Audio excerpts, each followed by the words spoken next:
एक कत्ल जो कायदे से 7 दिनों तक पता ही नहीं चला कि यह कत्ल है, और लोग यही समझते रहे कि पता नहीं इसके पीछे क्या है, जबकि वो कत्ल था। लेकिन 7 दिन तक ये राज बना रहा कि ये कत्ल है, नंबर 1। नंबर 2, जिसका कत्ल हुआ वो 7 दिन तक जिंदा रहा। 7 दिनों तक वो जिंदगी से जूझता रहा, 7 दिनों तक वो अस्पताल में रहा। उसने अपने कातिल को अपनी आंखों से देखा, उसके साथ जो कुछ हुआ उसने वो सब कुछ होते हुए देखा। लेकिन उन 7 दिनों में अस्पताल में, इस दौरान में तमाम डॉक्टर आए, उसके घर वाले आए, उसकी पत्नी आए, माँ बाप आए, यहाँ तक कि पुलिस आई, बट उनके सामने अपने कातिल का नाम नहीं बताया, क्योंकि वो बताने की हालत में नहीं था। और 7 दिन बाद एक ऑडियो, एक आवाज़ आती है, और उस आवाज़ से न सिर्फ ये पता चलता है कि ये कत्ल का मामला है, बल्कि कातिल कौन है। कहानी दिल्ली की है। दिल्ली में एक इलाका है छावला, छावला की ये कहानी है। 10 जुलाई 2015 को आउटर दिल्ली, बाहरी दिल्ली में एक सुनसान जगह पे सुबह सुबह कुछ राहगीर गुजर रहे थे, तो देखते हैं कि सड़क किनारे एक नौजवान जो है वो बुरी तरह जली हालत में पड़ा हुआ है। करीब जाते हैं तो देखते हैं कि उसकी सांसें भी चल रही हैं, वो जिंदा है। फ़ौरन 100 नंबर पर पुलिस को कॉल करते हैं, पुलिस आती है। पुलिस उठाकर उस नौजवान को नज़दीक के सरकारी अस्पताल में ले जाती है। वहाँ लगभग वो 80% से ज़्यादा बर्न था, मामला जला हुआ था। डॉक्टर उसका इलाज करना शुरू करते हैं।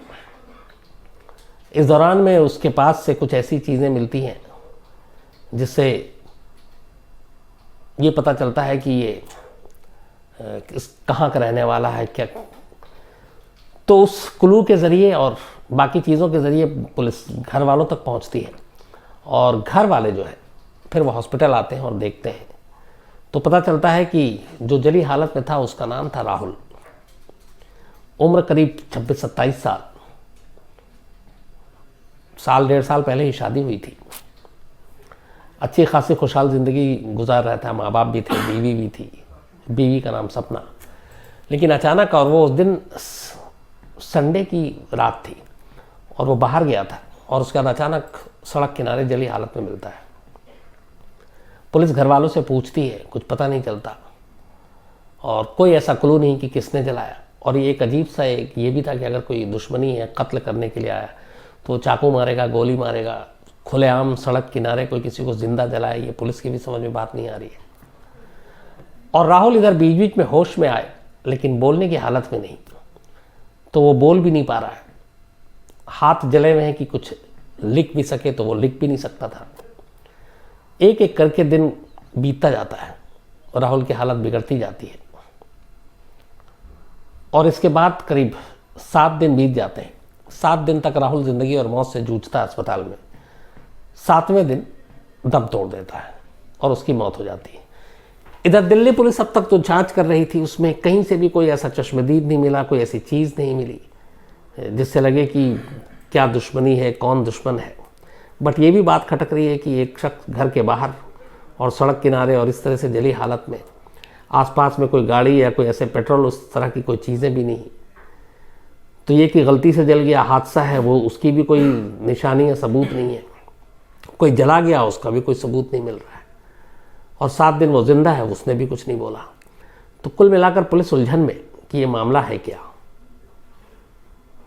और इसी उलझन में पुलिस रहती है, तफ्तीश करती है, लेकिन उस तरीके से फिर नहीं करती। पुलिस को लगता है कि ये कुछ ऐसे ही मामला है, और सीरियसली इस केस को हैंडल नहीं करती। वक्त बीतता जाता है। इधर ये सारी चीज़ें चल रही थी जब एक गुपचुप तरीके से फिर नहीं करती। पुलिस को लगता है कि ये कुछ ऐसे ही मामला है, और सीरियसली इस केस को हैंडल नहीं करती। वक्त बीतता जाता है। इधर ये सारी चीज़ें चल रही थी जब एक गुपचुप तरीके से जो पुलिस को काम करना था वो राहुल के घर वाले कर रहे थे। अब देखिए, कई बार क्या चीज़ होती है, ऐसे कई केस हैं जिसमें मैंने देखा है कि पुलिस अपनी जांच कर रही, इन्वेस्टिगेशन में लगी हुई है, लेकिन सबूत कोई और जुटाता है। ऐसे कई मामले हैं जब फैमिली वालों ने सबूत लाकर पुलिस को दिया। 1-2 कहानियां ऐसे मैंने आपको सुनाई इसी एपिसोड में भी। तो यहाँ पे सेम यही किस्सा चल रहा है, वक्त बीतता जा रहा है, लेकिन पुलिस इस केस को ठीक से मतलब जांच नहीं कर रही। राहुल की बीवी सपना लगातार रोती रही, पुलिस से गिड़गिड़ाती रही मामले को सॉल्व करें। राहुल के माँ बाप पुलिस के पास कि केस को सॉल्व करें, जो उनके बेटे के साथ जिसने किया वो पकड़ें। पुलिस कहती थी कि मैं अपनी जांच में लगा हूँ, लेकिन कोई मिल नहीं रहा, कोई क्लू नहीं मिल रहा है। वक्त बीत रहा था। इस दौरान में अचानक एक पुलिस के पास एक ऑडियो आता है। ये एक मोबाइल फ़ोन की रिकॉर्डिंग थी, जो ऑडियो में बहुत सारी बातें थी, कई दिनों की बातें थी, लेकिन सिर्फ 2 लाइनें ऐसी थीं जिसको सुनकर पुलिस के भी कान खड़े हो जाते हैं। उसमें एक लाइन एक महिला कह रही है कि तू आजकल मुझसे फ़ोन पे थोड़ा बात कर लिया कर और जल्दी जल्दी बात कर लिया कर। और वही महिला दूसरी बार कहती है, जब वो दूसरी तरफ से जो लड़का है वो कुछ जवाब देता है, तो ये कहती है कि तूने उसको इतना तड़पाया क्यों, वैसे ही मार देता। अब ये 2 लाइनें पुलिस के लिए थोड़ी सी उलझन भरी भी थी। पहली लाइन ये कि चलो तुम मुझसे इतनी मतलब फ़ोन पे बात कर लिया कर, नॉर्मल बातचीत है, बट दूसरी लाइन कि तूने उसे इतना तड़पाया क्यों, यूं ही मार सकता था। अब इस लाइन से 2 चीज़ें क्लियर हो रही। एक ये कि किसी को मारा गया, किसी का कत्ल हुआ है। दूसरा ये कि उसे बेहद तड़पा कर मारा गया है। अब ये पुलिस के लिए अजीब उलझन और पहेली थी, लेकिन ये पहेली भी थोड़ी देर में सुलझ जाती है, क्योंकि जो लोग पुलिस के पास ये ऑडियो लेकर आए थे उनके पास पूरी कहानी थी। इन्हीं से जब पर्दा हटता है तो पुलिस के सामने पहली बार ये खुलासा होता है कि राहुल को एक्सीडेंटली या किसी हादसे की वजह से वो जला नहीं था, बल्कि उसे जलाया गया था, और वो भी जिंदा। और जलाने वाला कोई और नहीं था। उस पेट्रोल या माचिस की तीली को जलाने का जो इशारा करने वाला कोई और नहीं था, राहुल की अपनी बीवी सपना थी। और सपना ने ही राहुल को जलाने का या मारने का हुक्म दिया था। अब जब पुलिस के पास ये ऑडियो आता है, ऑडियो जो लेकर लोग आए थे वो सारी चीज़ें रखते हैं, उसके बाद एक एक कर सारी बातचीत सुनाते हैं, तो आईने की तरह केस साफ हो जाता है। पुलिस सपना को गिरफ्तार करती है और सपना के साथ साथ जो दूसरी तरफ फ़ोन पे बात कर रहा था लड़का, उसको भी गिरफ्तार कर लेती है। उसकी शिनाख्त आइडेंटिटी जो है वो विकी नाम से होती है। तो सपना और विकी 2 लोग राहुल के कत्ल के इल्ज़ाम में अब गिरफ्तार कर लिए जाते हैं। अब सवाल कई थे, एक ये ऑडियो, ये बातचीत कि क्यों मारा, इतना तड़पा के क्यों मारा, आसानी से मार सकते थे, कभी कभी जल्दी जल्दी फ़ोन पे बात कर लिया करो, मिला करो। और ये ऑडियो फिर आया कहाँ से, ये रिकॉर्डिंग कहाँ से हुई? अब ये सारे सवाल पुलिस के सामने थे। और एक पत्नी ने अपने पति का कत्ल क्यों कराया, और ये विकी कौन है? तो इसके बाद धीरे धीरे इन सारी चीज़ों से पर्दा हटना शुरू हुआ ये कि जब राहुल की अधजली हालत में वो मिला और उसको हॉस्पिटल ले गए, तो हॉस्पिटल ले जाने के बाद एक माँ बाप पे जाहिर सी बात है कि जवान लड़का है और 80% से ज़्यादा जला हुआ है, तो एक उनकी ज़िंदगी एक तरह से उजड़ रही है। हाल में शादी हुई है, बीवी की भी वही हालत होनी चाहिए। बीवी भी रोना धोना सारा कुछ हुआ हॉस्पिटल में रिश्तेदारों के सामने। इसके बाद ये लोग घर आए, चूँकि उसको 1 वार्ड में रखा गया था, तो वहाँ पे आप हर वक्त फैमिली मेम्बर नहीं रख सकते, थोड़ा वो अलग से रखा जाता है। तो जब घर आए तो माँ बाप को घर आने के कुछ घंटे बाद ही एक शक हुआ सपना को देखकर कि जिस औरत का पति, जिसकी अभी शादी को बहुत कम वक्त हुआ है, और पति ये भी पता है डॉक्टर से बात करने के बाद कि बचने की उम्मीद कम है, और वो इतना रोना धोना सब कुछ, और घर में आते ही वो एकदम नॉर्मल और फ़ोन पे नॉर्मल किसी से बात कर रही है, तो ये चीज़ पहली बार माँ बाप के दिमाग पे खटकी कि इसका मतलब है कि इसको बहुत ज़्यादा असर नहीं हुआ। लेकिन ऐसा क्यों, ऐसा कैसे हो सकता है?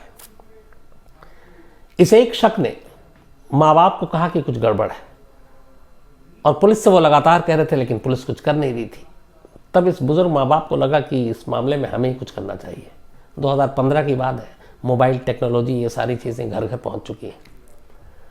तो राहुल के पिता ने एक दिमाग लगाया उन्होंने अपनी बहू यानी कि सपना के मोबाइल में रिकॉर्डिंग जो वो है वो फिट कर दिया। और आमतौर पे होता है अगर आपका रिकॉर्डिंग सब ऑन होता है तो आप जितनी भी बातचीत करते हैं, अपने बहुत सारे क्राइम रिपोर्टर हैं, वो तो दिन भर जितनी भी बातचीत होती है पुलिस से, क्रिमिनल से, सब रिकॉर्ड हो जाता है। कई बार तो हम लोगों की बातचीत मत पता चला कि वो भी उसमें रिकॉर्डेड है, क्योंकि वो ऑटो पे लगा हुआ है सब कुछ। तो रिकॉर्डिंग ऑन, अब सपना से जो बातचीत हो रही है वो सारी बातचीत रिकॉर्ड हो रही है। मौका देखकर जब ये सारी बातचीत चल रही थी, जब रिकॉर्डिंग ऑन हुआ तो जो पहली बातचीत सुनाई दी थी वो ये थी कि आजकल तुम फ़ोन थोड़ा जल्दी जल्दी कर लिया करो, मुझे घबराहट होती है। तो बोला हाँ, मौका नहीं मिलता दूसरी तरफ से। तो बोला अच्छा ये बताओ कि क्या हुआ था उस दिन। तो फिर सारी कहानी उसमें एक एक करके रिकॉर्ड होती। वो बताता है कि मैं उस दिन उसको अपने साथ राहुल को ले गया, एक दो दोस्त और मिले, उन सब के साथ हमने एक सुनसान जगह पे शराब पी, राहुल को ज़्यादा शराब पिला दी। उसके बाद दोस्त चले गए, क्योंकि मैं दोस्त को अपना राजदार नहीं बनाना चाहता था। अब मैं और राहुल अकेले था। राहुल लगभग पूरी तरह से नशे में था, उसे कुछ होश ही नहीं था। फिर हमने पहले से जहाँ पे शराब पी रहे थे वहाँ पे पेट्रोल रखा था। उसके बाद मौका देखते ही राहुल के ऊपर डाला और आग लगा दी, और वो बड़ा चीखा, तड़पा, चिल्लाया। तब इधर से उसने कहा कि तुम इतना तड़पाया क्यों तुमने उसको, तुम उसको आराम से प्यार से भी मार सकते थे। एक पत्नी अपने पति के लिए कह रही। तो ये सारी बातचीत, फिर उसके बाद ये होता था कि मिलो, तो कहती थी एक बार वो 13 दिन हो जाए, 13वीं हो जाए, ये सारी चीज़ें रिकॉर्डेड है। उसके बाद हम लोग मिलेंगे, ये है वो। तो जब ये पूरी सारी रिकॉर्डिंग हुई, उसके बाद मौका देखते ही राहुल के फादर ने मोबाइल से ये सारी रिकॉर्डिंग ले ली और पहले तो सुनी, उनके पैरों तले ज़मीन खिसक गई।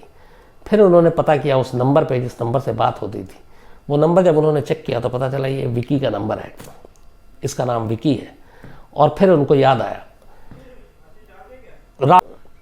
राहुल चूँकि दिल्ली का था, सपना हरियाणा की थी, ज़्यादा दूर नहीं था दोनों का घर। लेकिन जब दोनों की शादी हुई तो ये अरेंज मैरिज थी। राहुल थोड़ा सा कहते हैं कि उसका दिमाग कम काम करता था, लेकिन अच्छा खासा कमा रहा था, ठीक ठाक था। सपना को किसी और से प्यार था, उसका नाम था विकी, लेकिन घर वाले उसकी शादी के लिए तैयार नहीं थे और उसने हिम्मत भी नहीं की बताने की, तो वो डरती भी थी। तो विकी से प्यार करते हुए भी उसने राहुल से शादी करने के लिए हामी भर दी, दोनों की शादी हो गई। लेकिन शादी के बाद भी सपना ने मिलना जुलना नहीं छोड़ा, और ये बात बाद में राहुल को पता चल गई। तो राहुल ने ऑब्जेक्शन किया, राहुल ने उसको टोका। अब उसे लगा कि राहुल को पता चल गया तो शायद मिलने जुलने में प्रॉब्लम हो। फिर उसने विकी के साथ मिलकर प्लान बनाया कि राहुल को रास्ते से ही हटा देते हैं। और इसी के बाद उसने एक दिन विकी को बुलाया और ये कहा कि ये तुम्हारे किसी अच्छे काम के सिलसिले में, आप भी फिर उसे जलाया और इस तरीके से उसकी मौत हो गई। तो ये सारे शक पहले से था, क्योंकि पहले ही दिन जब बहू का देखा उन्होंने तेवर राहुल के पिता ने, तो उन्हें लगा कि इतने सदमे में होने की बजाय ये नॉर्मल है, फ़ोन पे बात कर रही है, हंस के बात कर रही है। तब उन्होंने उसमें रिकॉर्डिंग लगाया जो बातचीत रिकॉर्ड हो सके। और ये सारी रिकॉर्डिंग लेकर फिर वो जब पुख्ता तौर पे यकीन हो गया, फिर वो पुलिस के पास गए और पुलिस को ये सारे सबूत दिए। जब पुलिस ने ये ऑडियो सुनी, उसके बाद सपना को गिरफ्तार किया गया, उसके बाद विकी को गिरफ्तार किया गया। दोनों फिलहाल जेल में हैं, मामला कोर्ट में है, फैसला अभी आया नहीं है। लेकिन एक माँ बाप की अक्लमंदी से, जिस केस को पुलिस ने लगभग भुला दिया था, या जिस केस को पुलिस मान भी नहीं रही थी कि यह मर्डर भी हो सकता है, 7 दिन तक जो खुद जिंदा था वो भी नहीं बता पाया बेचारा, क्योंकि उसकी हालत ऐसी नहीं थी। बट एक बुजुर्ग माँ बाप ने अपने दिमाग से, अपने अकल से इस केस को सॉल्व किया और गुनहगारों को उसके अंजाम तक पहुंचाया। तो ये थी कहानी, एक ऑडियो क्लिप की ज़ुबानी, एक ऑडियो क्लिप के ज़रिए कैसे एक मर्डर सॉल्व हुआ उसकी।